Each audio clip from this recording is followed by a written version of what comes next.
Hello everybody, it's Maikito. I hope everybody's having a good day. There was no video yesterday because it was a small slate, not many picks that I liked, so I just didn't want to force a video. And there's a really big slate tomorrow. I had work and I had errands, so this video is a little later than what I wanted it to be, but there's also a lot of picks, so there was a lot to go through, and I wanted to make sure I went through every game, give you guys the best picks that I could find. So I'm just going to get straight into those. And the first one is Wilfred Ndidi to go higher than 0.5 shots, playing at home for Leicester, going up against Everton. He's gone over in 3 out of 5 games so far this season, and usually his whole career he's played as a central defensive midfielder, but this season so far he's been playing as an attacking midfielder.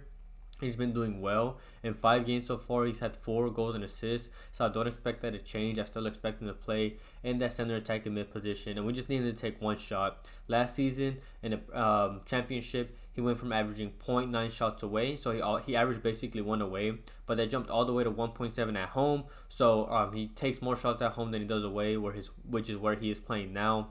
He took 25 with his right, 11 headers, 6 with his left. He's 6 foot tall that wins 67% of his aerial duels, so it's a good chance if they get those corners, he can always get the shots from there as well. And Everton are not good defensively, and in 4 Prem games on average they've allowed 14.3 shots, which is below average. Everton haven't been doing that good defensively. They really weren't doing that good defensively last season, especially away from home. They don't do nearly as well.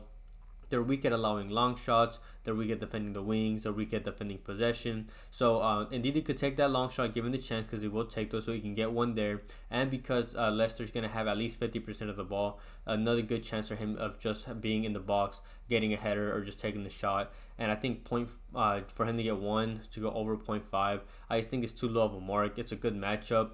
And for what it's worth, 2 seasons ago when he played them as the CDM at home, he went over and he took 1, and it was a long shot. So for what it's worth, he took 1 last time he played them. So I like this prop. I like Ndidi to go higher than 0.5 shots.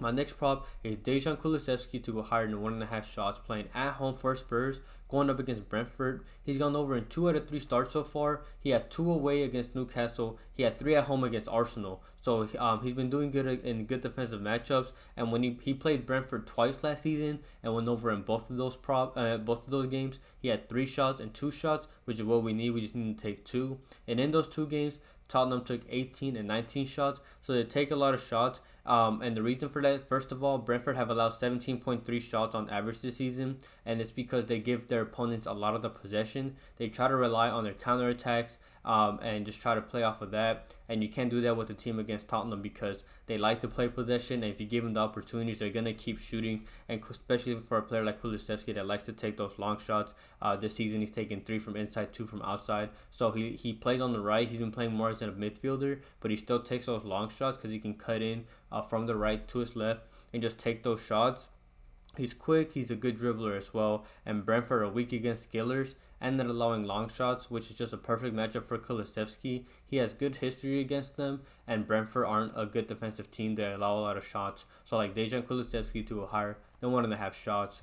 My next prop is Mark Flekken on the other side to go higher than 3.5 saves, playing for Brentford. He's gone over in all 4 games this season. He has 6 at home versus Palace, 6 away to Liverpool, and then 5 at home to Southampton. And then in the last game as well, he had 5 against City. And it's a good Spurs attack with a lot of attacking players. They're starting a lot of attacking players. Most teams play, 4 defenders, 2 defensive midfielders, and then 3 or 4 attackers. But no, Tottenham has been playing really aggressive this season. They've been playing 1 defensive midfielder, and they've been playing Son, Solanke, and Brendan Johnson up top, and then Madison and Kulusevski as the attacking midfielders. So Spurs are taking a lot of shots. They have a lot of attacking players that are taking those shots. And opposing Spurs the opposing keepers that Spurs have played against have had 4 or more saves and or gone over this prop in 3 out of the 4 games. And those keepers that went over were Arsenal, Newcastle, and Leicester. So good matchups as well. The only keeper that didn't go over this mark was the Everton keeper Pickford, who had 3 saves, but he let 4 in. So he should have got that prop easily as well. And I can expect another game of Spurs shooting the ball a lot. And Flekken is going to be really busy that game. He's going to have to make those saves. And this is, Spurs have only won 1 game, and now they're playing at home, so I need to take advantage of this matchup. So they will shoot, and I like the chances. So I like this prop. I like Mark Flekken to go higher than 3.5 saves. My next prop is Drake Callender to go higher than 3 saves, playing away from home for Inter Miami, going up against New York FC. He's had 3+ in his last 6 straight and his last 9 out of 10 games. Inter leave a lot of defensive gaps whenever they attack. It's mainly whenever they attack and then the opponents get the ball back. They leave a lot of defensive gaps, which is where New York can take advantage of.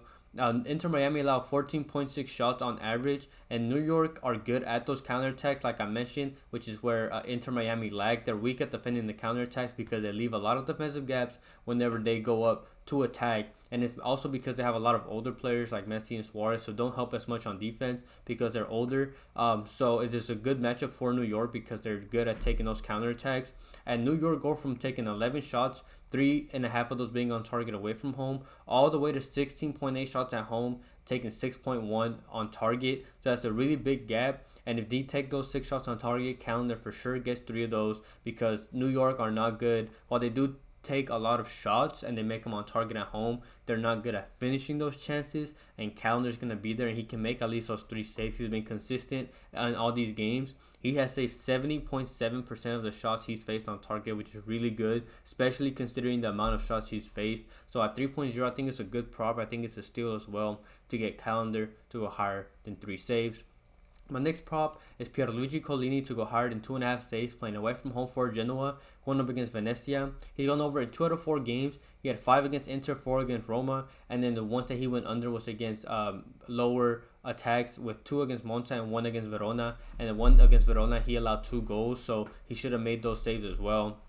And Venezia, in general, this season have had really tough matchups. They had 3 on target away. Even then, they've still done pretty good, at least when it comes to shooting the ball. They had 3 on target away to Lazio, 4 on target away to Fiorentina, 4 on target at home to Torino, and the only one where they didn't get at least 3 on target was in the away game against AC Milan.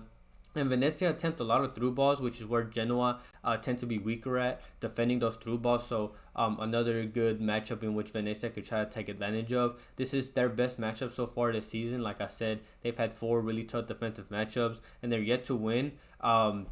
They're yet to win so far this season. They've only played 1 home game, and that was against Torino, and they had 4 shots on target, and the Torino keeper went over with 4 saves. And now they're finally playing another home game out of those 4 games. They've only had 1 home, so now they finally get to play another home game in a better defensive matchup. And I think because of how they've been playing against these tougher defenses, they're underestimating Venezia's attack. So at 2.5 for an away keeper, I think it's a good prop for this team and this matchup. So like Pierluigi Gollini to go higher than 2.5 saves. My next prop is Nicolas Gonzalez to go higher than 1.5 shots, playing at home for Juventus, going up against Napoli. He's gone over in 1 out of 2 starts, going under with 1 against Empoli, and the last game he had went over with 2 against PSV. Last season for Fiorentina, he averaged 4.09 shots per 90, so he was a shooter, and I just think they're underestimating him, and I think it's mainly because they're playing Napoli, but I still think he goes over in this prop. He, in the last performance against PSV, he had a good performance. He had 1 goal, 1 assist, so he's definitely going to start, and I expect more minutes from him. And he played Napoli at home last season with Fiorentina, and he went over with 4 shots, so I don't see why he can't do it with Juventus. If anything, he'll have more opportunities because there's going to be more players for Napoli to watch, and he's going to be getting better passes and better service from better teammates, so I don't see why he can't go over this prop. And Juventus are really good at counterattacks, something Napoli is really bad at defending at. So they can find Nicolas Gonzalez there because he's a quick player as well. And last season he took 55 with his left and 26 were headers. And I mentioned that because he's 5'11". He's not the tallest, but he's above average, especially for a soccer player. And he actually wins 98% of his aerial duels, which is really, really high. If I'm not mistaken, the goal he scored last game against PSV was a header. So for his height, he's a really, really good player in the air. And he's also a good shooter as well. He likes to cut in from the right onto his left and take those shots. And you guys know I like to take those players because it doesn't take a lot of space for them to take those shots. And then last season, 60 of those, he took 60 shots from inside the box and 27 from outside the box. So not only is he good in the air, he's also a quick player, and he's also a player that likes to take long shots or shots from inside the box. So he's willing to shoot those shots. He averaged 4.09. So 1.5 I just think is too low of a mark. And Napoli just played away from home to Cagliari and gave them 19 shots. So I don't see why Juventus can't take as many, if not more. So I like Nicolas Gonzalez to go higher than 1.5 shots. My last player prop is Laszlo Benes to go higher than 2 shots, playing at home for Berlin, going up against Hoffenheim. He has only had one start. And he went under with in that game, and that was against Leipzig, so I do not blame him for that. But last season in the second tier in the Bundesliga, he averaged 3.18 shots per 90, so he's a shooter and he's willing to take those shots.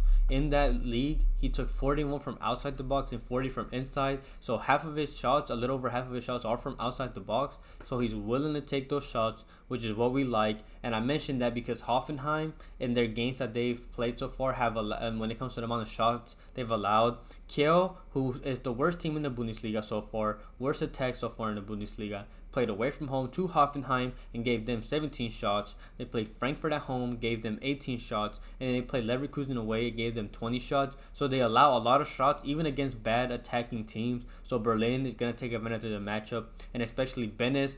So he's going to have those opportunities to take those shots. And Berlin have Juranovic and Volin injured, so they don't have as many attacking options as they would like. So Benes is guaranteed to start here, and if he does, I like this chances that he takes those shots because he takes those shots from anywhere, and Hoffenheim allows a lot of shots as well. So he's gonna need to perform, take advantage of those injuries, and try to secure a starting spot. He had 24 goals and assists in 27 games last season, so he's very involved in the attack, and I expect the same thing here. In a good matchup, I like this prop. I like Laszlo Benes to go higher than 2 shots. I want to give a quick shout out to my partner Underdog Fantasy. You can use code Maikito in the description. They'll match your first deposit up to $100. And I believe right now they're actually giving a 10% deposit bonus as well with $1,000, even for those that are already members. So you can take advantage of that. They're giving away a lot of tokens as well. Profit boost, 30%, 50% profit boost. They're giving no sweat bet free coins as well. Where you can bet like $10, $15, and if you lose, they give you your money back. So there's a lot of props and a lot of promos that they're giving out over there. So go ahead, check out my link in the description. You can check that out. I also have the YouTube membership for those that don't know. For those, I want to get the video out early before anyone else to avoid potential bumps and plays getting taken away. Great way to support the channel. I have PrizePicks, Cashapp, Fliff, all of that in the description as well. And I really appreciate anybody who supports me in any way. My first moneyline play is the Spurs moneyline against Brentford. They've only had one game so far in which they've won in the league, and it's been at home, and that was against Everton, in which they won 4-0. And that's what happens when they play a low possession team. They have a lot of opportunities, which means a lot of chances to score. And the other home game that they played was in the opposite, where they played Arsenal, a tough defensive team that likes to hold the ball as well, and they lost that game 0-1. So they scored in the 2 games that they played each other last season, Spurs and Brentford. They scored 5 goals in both of those games total, and they won 3-2 at home. And a big reason why also Brentford were able to score was two of the players that they had there are gone. Wisa is injured, and Mopai had moved to a different team. So Brentford's already going to struggle in the attack, and that's the only way I can see them keeping up and beating Tottenham is by keeping up with them and scoring or outscoring them. And I don't see that happening now that 2 of their main offensive players are going to be gone this next game. And I just think Brentford will struggle. Tottenham will outscore them. It's a good matchup, and I just think Tottenham's a much better team. So I like the Spurs money line against Brentford. My next prop is Inter Miami to win or draw, going up against New York FC. They have won or drawn, pretty much gone over this prop in 12 out of 14 away games so far. And actually a good fact that really helps correlate with this, last game that they played away from home to Atlanta, and they tied 2-2. So first of all, it hit, and second of all, Inter Miami so far this season have not dropped points in consecutive games, in consecutive away games so far in the league, which means that if they lose or draw an away game, they have always won the next game. And I think at win or draw, I think you're getting good value here. They had Messi and Suarez come off the bench last game, but they're likely to start this game, which is just even better for Inter Miami when it comes to the attack. And Miami can attack from anywhere. And New York FC have not won a league game in their last 8 tries. They've lost or drawn their last 8. The last time they won a game was on July 3rd at home to Montreal, and Montreal's not even a good attacking team in general. And I think you're getting good value here for New York FC team that have conceded 21 goals in 14 games. Like I said, Inter Miami haven't even dropped points in consecutive away games, so like the value that you're getting for the Inter Miami win or draw against New York FC. My last money line play is Burnley to go higher than 1.5 goals, playing at home, going up against Portsmouth. They've only had 2 home games. One of them they scored 5, the other one they went just under with 1. And Portsmouth have played 2 away games in which they conceded 3 goals to Leeds and 2 goals to Middlesbrough. And even in general, they've conceded 11 goals in 5 games. So they haven't done well to adapting going from the League One to the Championship. Looks like they might get relegated again. They just haven't been doing well when it comes to adapting, and Burnley's going to take advantage of this matchup. They have good depth. They have a lot of injured players, which is why I feel like you're getting good value here. But even then, Burnley have good depth and a lot of attacking players that they have in their disposal to score these goals. And so far, they've scored 11 goals from 8 different players, so they can find those goals from anywhere, which is what we like. They don't rely on a single player or 2 or 3 players to score those goals. They've scored 11 goals from 8 players, and Burnley are good at set pieces, in which Portsmouth are really bad at defending as well. So that's another good matchup there. And on average, Portsmouth have allowed 18 shots, but in the 2 away games that they've played, they've on average allowed 26 shots, which is absolutely ridiculous. And I think you're getting good value, and it's a good matchup. I think Burnley will take advantage of it. So I like the Burnley to go higher than 1.5 goals against Portsmouth. Quickly going over last video's picks. It was good and it was bad. Depends whether you took the money line or the player props. We swept the money lines. Another great day when it came to those. Got those at good value as well. Benfica money line against Red Star and the Brest money line against Sturm Graz. Even somebody in the comments said that they didn't agree, which I have nothing against people obviously putting their thing, but obviously I was right. Both of those plays hit, but when it comes to player props, I really don't even want to go over those. If I'm not mistaken, only like 1 hit out of like 6 or 7 that I had, including the added plays. So player props were not good.